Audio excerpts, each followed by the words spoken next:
What's Gucci? What's happening, guys? So I'm in Delhi right now. I just reached, it's nighttime. It is 9 p.m. right now. And today's video is going to be about how I use mantras. Let's go.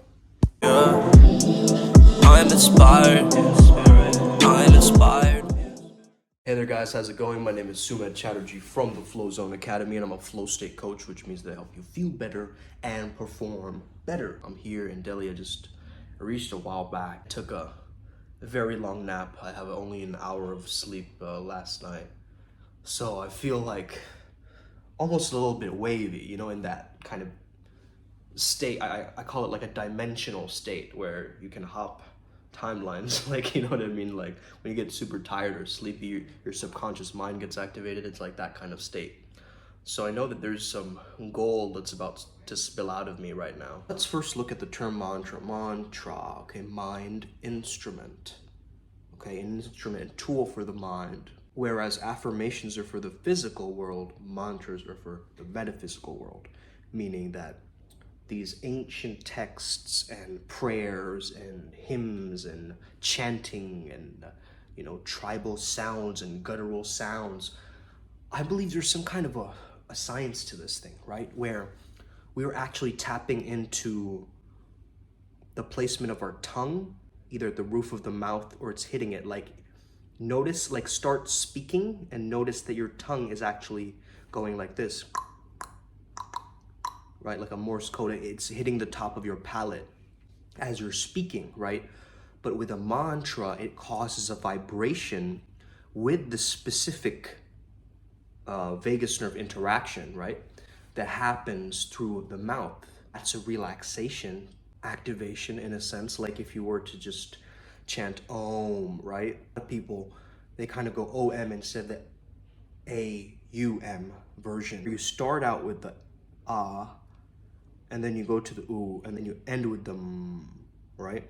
So the whole process, the whole journey of a mantra, even if it's a Bij mantra means it's a seed of a mantra, so it's generally a one-word mantra, okay?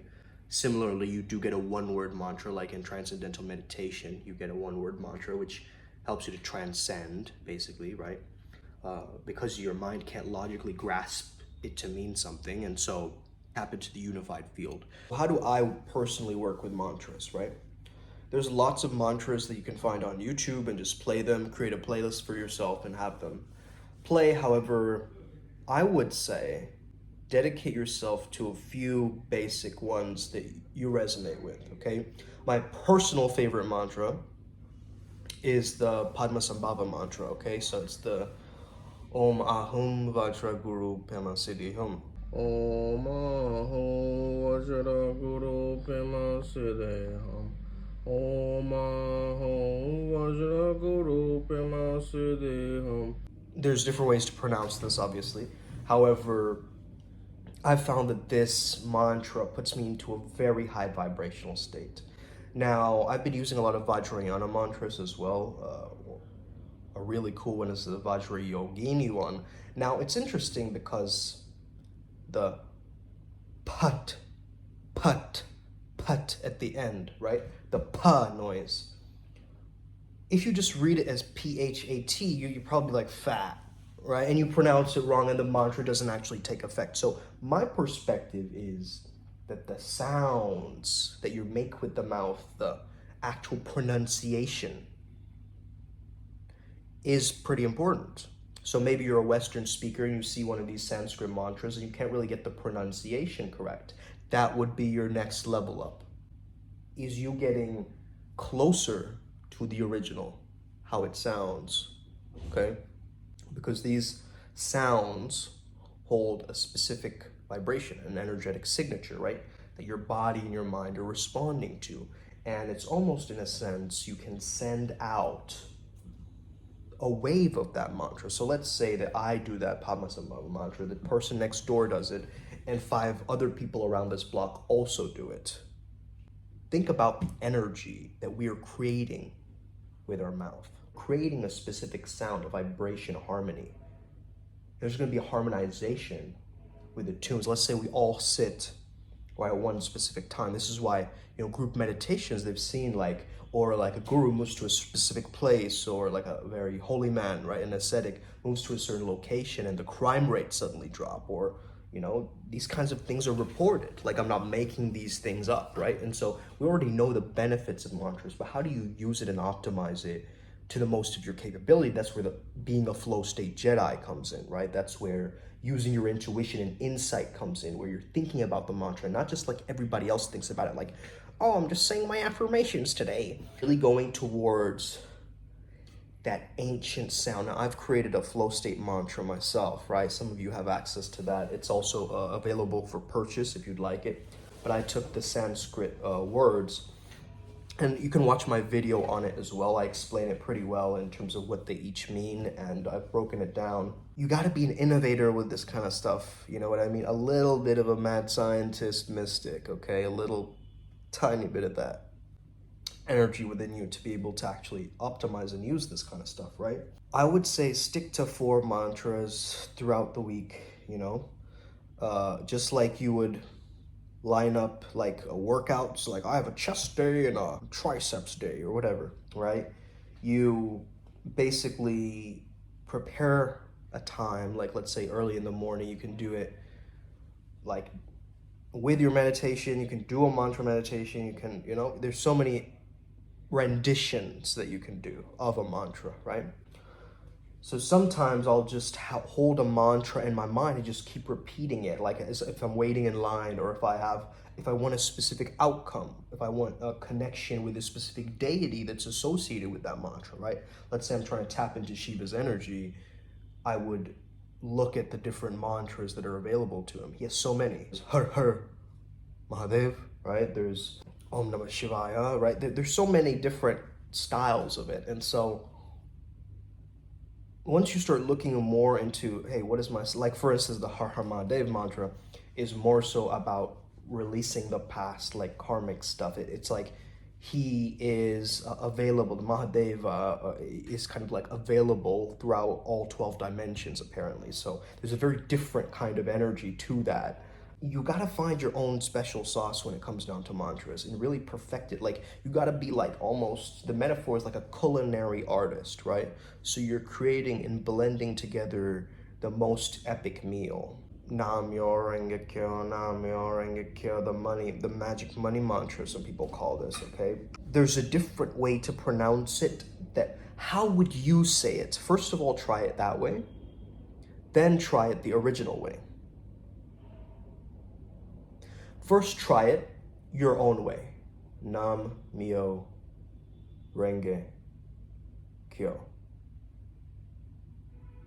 How would you say that? Okay, first start there. Then there's a version of it that maybe you find online, or someone else repeating it. Like that's one way to say it, right? But for you, coming through your vessel, it might sound different. It might be like,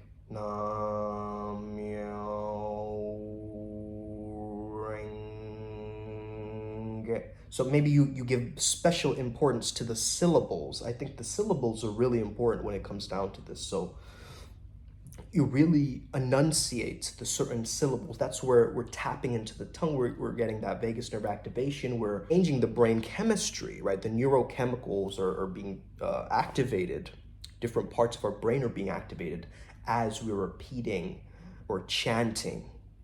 We're creating this signature wave essence, okay, of light and sound. So yeah, man, that's the way that I would do it. So let's say on Tuesdays, I'll have the Shiva mantra. Maybe I'll skip a day, and then, Thursday I'll have like a mantra I'll do the magic money mantra or whatever, right? So you look up the different mantras that work for you. Now, a lot of online places, this is the thing, bro, right? A lot of online places, you'll look up stuff about mantras and they'll give you stuff about affirmations. This is the world we live in, right? So there's no actual ancient Vedic, like, lit person, a lit person, like a literary person, not like a lit, but who's giving you this advice, right? And so it's kind of messed up in that sense. But in any case, man, if you guys have any questions, you can ask me. This is my own perspective and what I've learned like throughout my process with working with mantras. It's best to, don't get caught up in the number of time, like I know there's 108 repetitions and things like this. Yes, they do believe that that is essential to keep repeating it over and over again, because you are almost charging the mantra, just the way you charge your crystals in the sunlight, right? You charge your mantra by saying it over and over and repeating it over and over again until it becomes subconscious, basically, okay? So now the mantra is running in the background almost of your mind, okay? Which is really cool. Just listening to it will have a different effect, but saying it, actually trying it out through the vessel, how it's gonna come through, is a completely different, altered, enhanced experience of using mantras, okay? So I would say, listen to it at the same time, try chanting it. 2 minute to, you can go on for hours if you'd like, it's up to you. So give yourself a break, just like I would give myself a break between listening to a subliminal and then another one. I'd give myself a 30-minute, just a break, like between both, so the two energies don't fuse with each other and create this like a unique concoction of its own, right? Some people out there are thinking like, hey, what if I stack one mantra on top of another mantra? What effect will, it's like, now you're experimenting, right? This is what I'm talking about. Like, hey, it could cause epiphanies or it can cause a chemical reaction, okay? You gotta beware. So yeah, proceed with caution. Let me know if I answered your question, the person who asked me, and have an incredible day. May the flow be with you and stay legendary. Let's go. Upward Spiral Gang, hit that subscribe button if you're new.